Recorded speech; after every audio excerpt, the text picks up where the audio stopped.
Hello and welcome. How about we get started? I have a lot to say. I'm Dr. Bob Zellmann. I teach philosophy, psychology, and religion here. I've been teaching here like 15, 17 years. It's a long time. Welcome. I appreciate you showing up. It's great to have such a crowd here. I'm going to be talking about the college theme here, and I'm going to be talking about you are somebody. Somebody. I'm going to be talking about your body today. So I hope that there's some time for questions after. But get ready to surf a tsunami of information. So you ready? Here we go. There you go. You are somebody.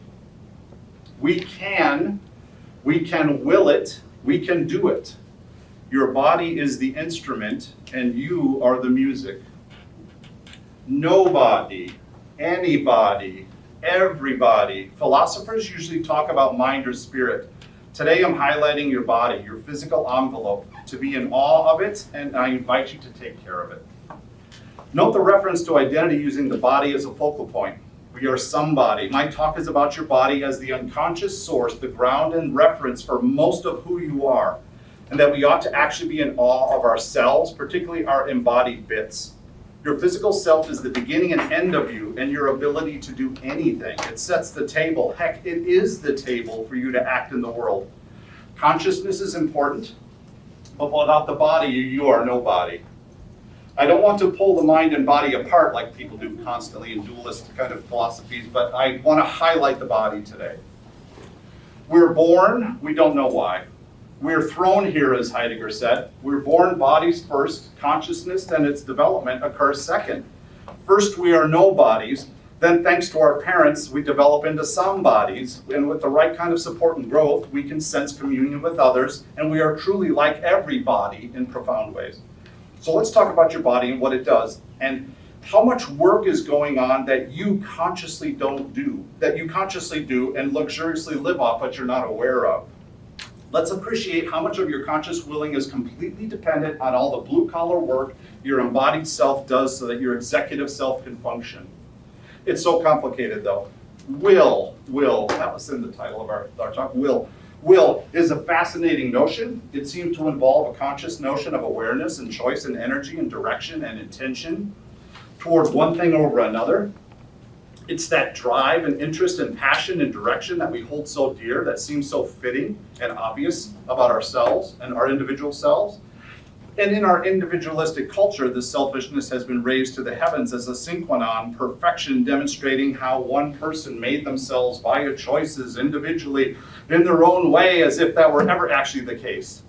By the way, so much support in gifting, food creation, culture, buildings, roads, your education, food production, sharing went into your ability to survive and have those choices that you can never pay your parents or the culture back. Those were gifts. You're welcome. You're not here without any of that. We are not ourselves. We are sets. We are systems. We're collaborations, communities of cells and atoms. So much mystery, but here we are as an embodied being. There is a very collectivistic and unconscious embodied physical sense of will that I want you to appreciate that from now on. We live through our bodies as we find them, living them in the ways and in the places we are culturally dictated to, in the times and places we find ourselves plunked down in. Those times largely tell us who and what we are. There's no escaping that. You surely are historically determined in many ways. I hope that you find the right therapist to help you unwind some of that damage done to you by the limitations and prejudices about your possibilities. Good luck with that. But back to bodies. Biologically, perhaps some awe about them will help us to respect and empower us to appreciate and make better conscious choices when you realize how much has gone into giving you the 80 years of fleeting moments that you have of consciousness that we do get to enjoy. Sorry, you do spend a lot of your time asleep, but that's just our nature. Conscious will is a mystery.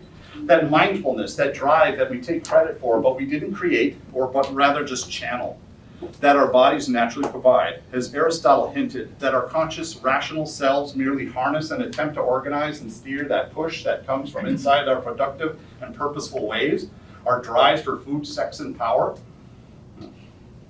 So we're all the results of millions of years of work, progress by a universe that most of us are truly ignorant of, unconscious to, and possibly ungrateful for, and that we had nothing to do with prior to our birth. That sense of awe that does exist in some parts of philosophy, in many Native American religions, some areas of Western religion, but mostly it's certainly taken for granted. And that unknown and is unknown since we were and generally are not in a place to understand or contemplate or appreciate our unconscious selves. Too big of a hurry in our modern individualistic capitalistic society. But we can and ought to be in awe and be filled with awe much more often. My facts are taken from a book, this book. And you must all read it someday. It asks so many questions to speak to so many mysteries that we're unaware of. This is the kind of book that I loved as a child. But actually, I loved it and appreciated it because it wasn't fantasy. It was the living, touchable, sensual reality of each of our bodies, their level of complexity and history. The book is called The Body by Bill Bryson, and a guide for occupants.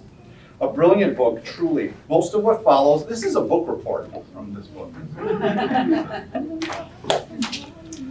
I want to start out with a fact. Each of us is simply inconceivably naive about how much work is being done outside, actually inside of ourselves, to keep us alive, so that we can, we will, and be somebody. You are somebody, and what it pulls off and has been through and survived in all its iterations is beyond your comprehension and simple appreciation. I don't believe in magic at all, but this mystery is jaw-dropping. It's one of the reasons I want to live longer than the 80 years I live, so I can find out what the heck's going on in 100 years, 30, 200 years, who we are. So that person next to you, you yourself are aligned to succeed, and your body is working for you to do so. The will is there, unasked, ungiven, existing, working out of sight and mind as we speak. So imagine the body is trying to work itself out in the early days, and was trying to figure out what it should do to give to the conscious mind versus the unconscious mind. Skepticism reigned supreme as the mind was talking about how forgetful and emotional and ignorant the conscious self was. So it took that power away and made almost all functioning unconscious. Most of your functioning is unconscious. After lots of yelling, the conscious mind had to yield. After all, it was reminded of how forgetful it was and over-emotional it was. You couldn't have breathing or heartbeats left to the conscious mind because the unconscious mind knew that if you'd watch the Bears game or you go to a scary movie or you got distracted, you'd forget to breathe. Or you forget to, digest that sandwich you had, or so it took that all away. You're welcome. You don't do most of the work. Your body does it. You're welcome. You didn't ask for this. It was evolutionarily gifted.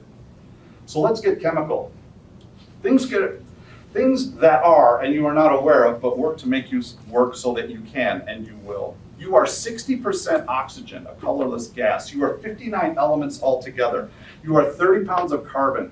You need thorium, but not much. It costs $3,000 a gram, but to make you only requires 33 cents. And also 6 cents of tin. 6 cents of tin. 24 of the elements within you are necessary and essential. The rest of them we're not sure about. Cadmium is the 23rd most common element in the body, but we only have it not because we crave it, because it hitches a ride on us in our food.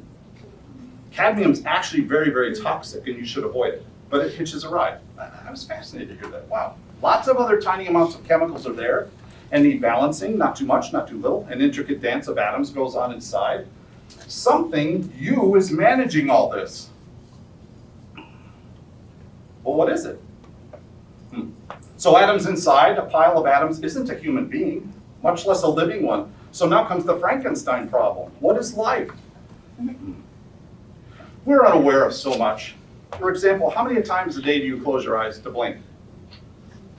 Somebody counted. 14,000 times a day you blink.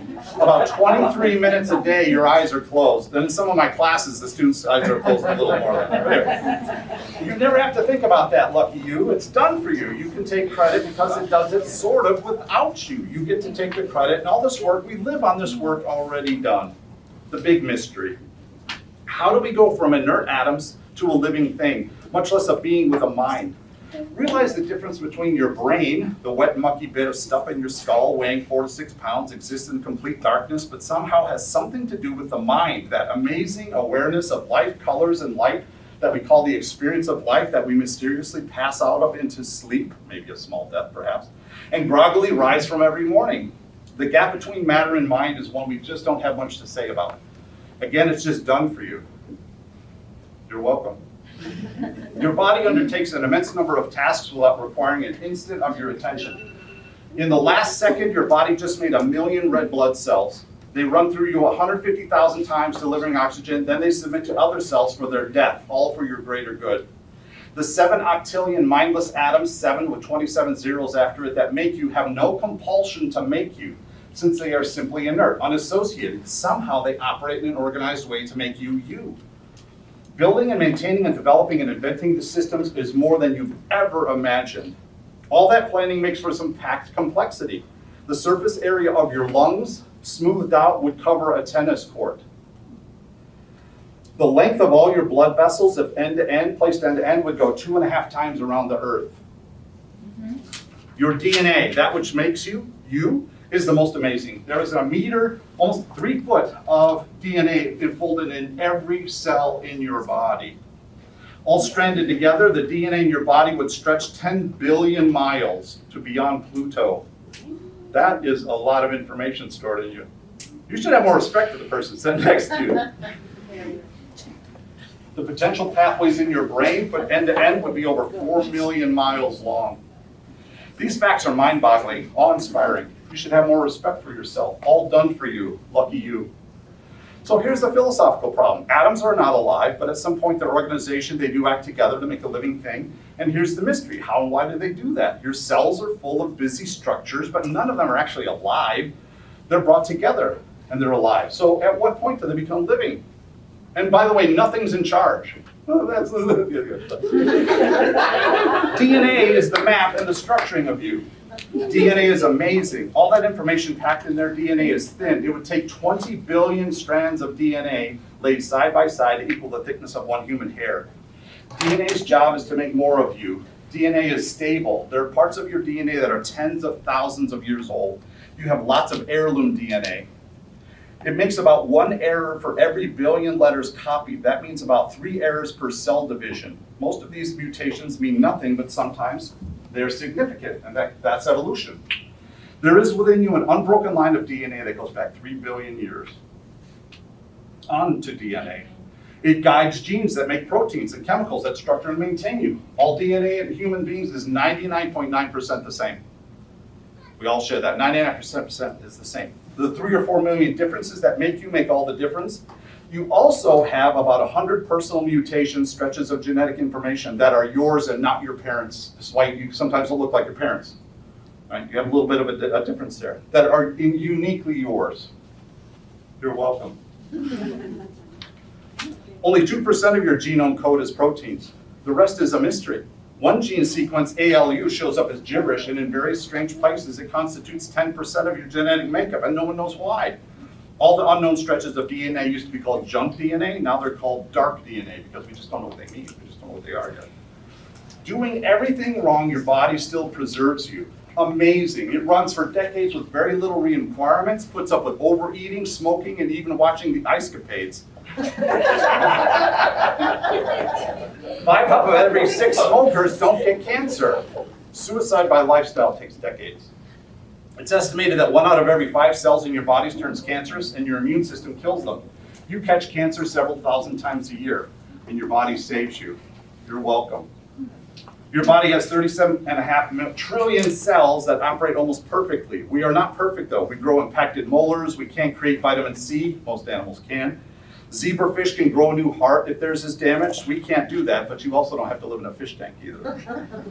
We have holes for our skin, for sense organs, for hair, for glands, for the receptors that sense heat, touch, and pressure. The Meissner's corpuscles in your skin give you that delightful sense of touch with lots of them arranged in the various parts of your body, and particularly around your privates. You have no sense detectors for wetness. There is no such thing. That is determined solely by thermal censoring. It's kind of interesting. All this was done for you. You're welcome. So let's finish with the thin line of cells that some humans have ignorantly made out to be so important, and that so much history has been acted out through this biological come social difference, a difference that should make no difference, melanin. Race is a sliver of skin. This small difference has been given extraordinary social power. It's not determinant of character or of anything of the sort. It's a reaction to sunlight. Think of all the hate and pain caused by a few humans who have made this make all the difference. Silly humans. There are over 120 genes involved in skin coloring. Melanin is old biological stuff. It's in the bird feather coloring, all kinds of coloring in animals. It's a superb sunscreen. All humans have the same number of melanocytes, the cells that produce melanin. The difference is simply the amount of melanin produced. Sometimes these come out as freckles. Skin color is a form of convergent evolution. That means similar outcomes appeared in different locations. People evolved darker skin coloring not because of any genetic link, but because of a reaction to the amount of sun they were exposed to. Sri Lankans and Polynesians have similar dark skin in reaction to the conditions where they lived. There's no genetic link to these people. People who move north and are unexposed where they are thought to depigment about every 10 to 20,000 years. So if you're darker skinned and you go move north, pretty far north, you're gonna depigment, they guess, in 10 to 20,000 years. We now know genomically this may happen in as little as 2,000 years in response to the amount of sunlight exposure. One of the guesses for depigmentation in the skin is the need to derive vitamin D from the sun. Vitamin D is very important. Perhaps our skin depigmented in order to allow us more solar penetration and hence more vitamin D creation. We get vitamin D either through sunlight or food, and most of us now get it through the milk that we drink as a kid, right? It's always vitamin D added. The body adapts skin color-wise, and was stable when people remained in one place, but that's not true anymore. With the movements of humanity and the different solar exposure, we are now a completely new evolutionary moment of skin coloring. In the northernmost climes, you cannot extract vitamin D from the sun there. You must supplement via food. One estimate is that half the people on the planet are vitamin D deficient for at least half the year, and in northern climes, 90%. It's estimated that lighter colored eyes and hair are only about 6,000 years old. Blue and green eyes are not because of the colors are added, but because there's just less pigmentation and other colors come forth. So much about bodies and their play are involved with our self-conception. What it means to be us, live through the benefits and burdens of our bodies we find ourselves born into in an age we had no say over. So who are you? We can, we will, yes. Your amazing body is the unconscious groundwork and source for all that is possible for you. Please take care of yourself. Eat well, sleep well, hydrate, give your mind and will every advantage to flourish. We often only appreciate our bodies when they fail us. We live unconsciously through our bodies till you break a leg or you get a paper cut on your finger and you bend it, ow, ow, ow, ow, and you realize how many times you bend your finger. All of this is done for you, was done to you. You're welcome. And for the parts of your life that you don't appreciate, that's just life. Parts of it aren't fair, or you can fight for social justice. But just appreciate that. But you can't let that stop you. You can't let the negative things of who you are and the times you live in stop you, or bend or limit your ability to become what you are. You are somebody and are linked to everybody. So own it and love it. Use it. Use your body and will to be generous. Take care. That involves self-possession and self-knowledge that appreciates all of who we are, with the knowledge of our embodied link to all others. You really are somebody. If you want to love somebody, you might as well start with yourself. The universe has been generous. You can be too. You're welcome.